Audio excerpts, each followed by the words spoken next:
guys, ito guys, luto naman tayo.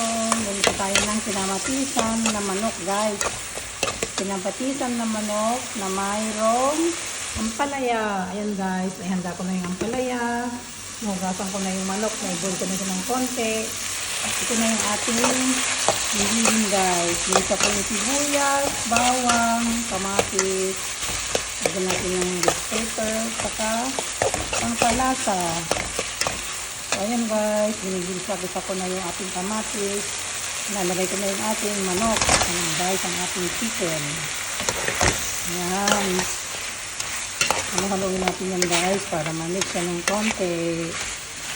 Ayan ang ating chicken na may kamatis with ampalaya guys.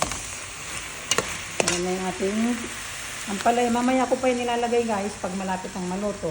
Ayan ang ating manok na inampalayahan.